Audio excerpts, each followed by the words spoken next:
जय सद्गुरू. आपल्यासमोर आयुष्यात असा तरी कधी क्षण येतो की त्यावेळेस तुम्ही मेहनत खूप केलेली असते तरीही तुम्हाला सफलता प्राप्त होत नाही. मग याचे 2-3 इलाज आज मी घेऊन आलोय. जर तुम्ही खूप मेहनत करताय आणि तरीही तुम्हाला सफलता प्राप्त नाही झाली, याचा अर्थ तुमच्यात मेहनत खूप आहे पण जिद्दीची कमतरता आहे. माणसाला कोणतीही गोष्ट प्राप्त करायची असेल तर त्याला 3 मूलभूत गरजा लागतात. पहिली म्हणजे जिद्द, दुसरी म्हणजे चिकाटी, तिसरं म्हणजे उद्दिष्ट. जिद्द, चिकाटी, उद्दिष्ट आणि या सर्वांवर अजून ध्येय. जर तुमची जिद्द मोठी असेल आणि त्या कामाबद्दलची तुमची जिद्द ही दुसऱ्या कोणत्याही कामापेक्षा जर सर्वश्रेष्ठ असेल तर तुम्ही मेहनत घेतल्यावर सफल नक्की व्हाल.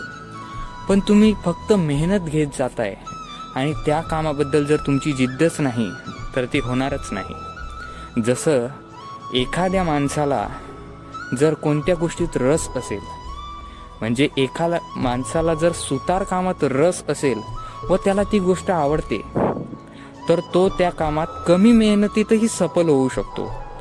पण एखाद्याची त्या कामामध्ये जिद्दच नाही, एखाद्याला ते काम आवडतच नाही पण कोणाच्या तरी दबावाखाली तो तिच्यावर मेहनत करतोय, तर त्याने कितीही मेहनत केली, कितीही त्याने अंग त्या गोष्टीत झिजवलं तरीही तो त्या गोष्टीत सफल होऊच शकणार नाही.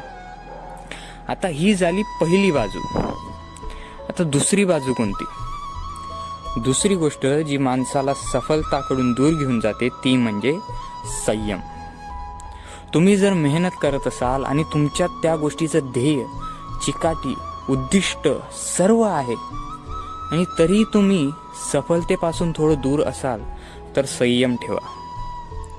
तुमची ती गोष्ट प्राप्त करण्यासाठी तुमच्या अंगात संयम असला पाहिजे. जर तुमच्याकडे संयम असेल तर ती गोष्ट कधी ना कधी, केव्हा ना केव्हा, कुठे ना कुठे तुम्हाला नक्कीच भेटणार आणि त्या गोष्टीचं फळ तुमच्यापर्यंत नक्की पोहोचेल.